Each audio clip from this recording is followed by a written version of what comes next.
Bismillahirrahmanirrahim. Elhamdülillahi Rabbil alemin. Vessalatu vesselam ala seyyidina Muhammedin ve ala alihi ve sahbihi ecmain. Amma ba'd. Esselamu aleyküm ve rahmetullah ve berekatuhu. İnşallah şəfaət məsələsində silsilə dərsləri edəcək. İnşallah ki, ilk öncə üsul üzərində şübhənin rəddi barədə dərs edəcək. Bu kafir adamlar müxtəlif qeydlər qoyaraq iddia edirlər ki, diri bir şəxsə mənə qiyamət günü şəfaət et demək şirk deyil. Bizlər bu adamlara sual verəndə ki, bəs ölü birinə bu sözü desən necə olar? Onlar deyir, bu böyük şirkdir. Buna cavab olaraq biz də deyirik ki, bu əməl şirk deyilsinizsə, bu əməli ibadət olmalıdır ki, onu Allahdan başqasını edən adam müşrik olsun.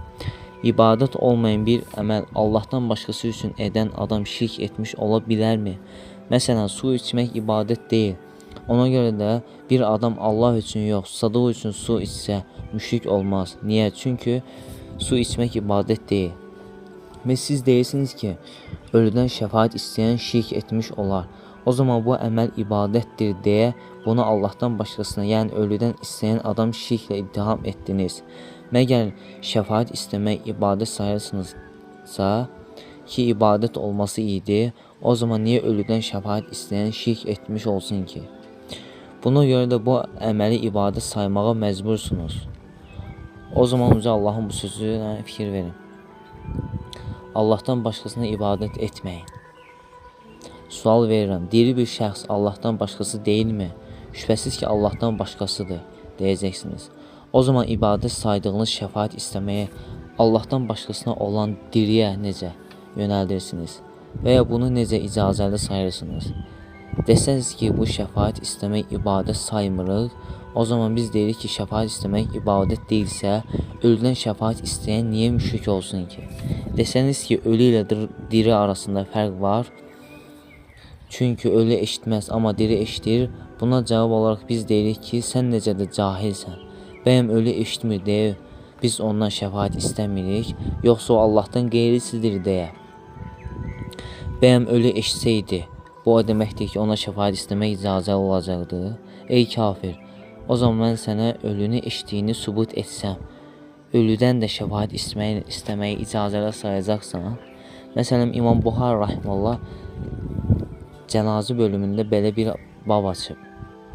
Ölən adam onun dəfn edib gedənlərin ayaqqabılarının səsini eşidir. Ardından bu hədisi rəvayət edib dedi. Ənəs radiyallahu anhu rəvayət edir ki, Peyğəmbər sallallahu aleyhi ve sellem demişdi, bəndə qəbrə qoyulduğu və yoldaşları dönüb getdiyi zaman onların ayaqqabılarının səsini belə eşidir və həmin anda onun yanında iki mələk gəlib onu otuzdurur və ondan soruşur ki, bu Muhammed deyilən adam haqqında nə deyə bilərsən? Mən şahidlik edirəm ki, Muhammed Allahın qulu elçisidir deyə cavab verir. Ona onda deyirlər, cəhənnəm odundakı yerinə bax, Allah onun əvəzinə sənə cənnətdə bir yer verdi. Peyğəmbər sallallahu aleyhi ve sellem deyir, o adam hər iki yerin yerini görür. Kafir və ya münafiqə gəldikdə isə verilən suallara belə cavab verir. Bilmirəm, mən insanların dediyini deyirdi. O anda deyilir, sən haqqı başa düşməmisən və Quran oxumamısan. Bundan sonra dəmir çəkicə ilə onun qulaqlarının arasında bir zərbə vurulur. O elə bağırır ki, cinlər və insanlar istisna olmaqla yanındakilərin hamısı onun səsini eşidir. Əl-Buxari 1338-ci hədis. Və ya İmam Əhmədin Müsnədində cənazə bölümündə belə bir bab açır. Qəbir ziyarətində söylənəcək şeylər və ölünün dirinin söylədiklərini eşitməsi babı. Ardından Peyğəmbər sallallahu aleyhi ve sellem Bədir quyularında olan cəsədlərə səslənməsi hədisini gətirib, həmçinin İmam Bərbəhari rahimullahın bu hədisi əsasən deyir. Peyğəmbər sallallahu aleyhi ve sellem Bədir günü quyudakı müşriklərin ölüləri ilə danışdıqları müşriklərin onun sözlərini eşitdiyini iman etmək. Şərh əs-Sünnə 60-cı hədis. O zaman bir adama bu əsərlərə əsasən şahid olduğunu, zənn etdiyini etdiyi birinin qəbrinə başına getsə və desə ki, ey ölü, əgər sən məni eşidirsənsə, Allah sənin şəhadətini qəbul edərsə və sənə şəfaət izni verərsə, məndən razı qalarsan, məndən qiyamət günü şəfaət et. Sizə görə bu adam kafir olmamalıdır ki, çünki o sizə görə şəfaət ölüdən istəməyin şirk olmasının səbəbi ölünü eşitməməsi imiş. Bu adam da ölünü eşitdiyindən dair dəlili topladı və dəlili əsasən də ölüdən şəfaət istədi. Sizin iki variantınız var. Ya deməlisiniz ki, şəfaət istəmək ibadət deyil. Bunu desəniz, qəbirdən şəfaət istəyən birini müşrik deyə bilməyəcəksiniz. Ya da deməlisiniz ki, şəfaət istəmək ibadətdir. Bunu desəniz, istər diri olsun, istər ölü, Allahdan başqa şəfaət istəyəni şirk ittiham etməlisiniz.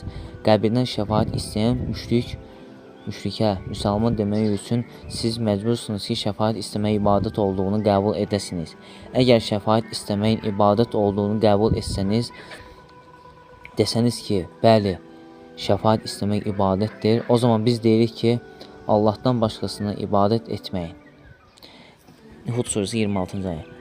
Diri də, ölü də Allahdan başqası olduğuna görə şəfaət ibadət olduğuna görə həm diridən, həm ölüdən şəfaət istəyən ona ibadət etmiş və kafir müşrik olmuşdur ki, kim buna şirk yox, bidət deyərsə o da kafir olmuşdur. Bu kafirlər tövbəyə dəvət edilir. Əgər tövbə edərlərsə nə gözəl, etməsələr də boyunları vurular. İnşallah Teala gələn dərsimizdə bunun şübhələrin ifşasına dair dərs edəcək inşallah. Esselamu Aleyküm və Rəhmətullahi və Bərəkətuhu.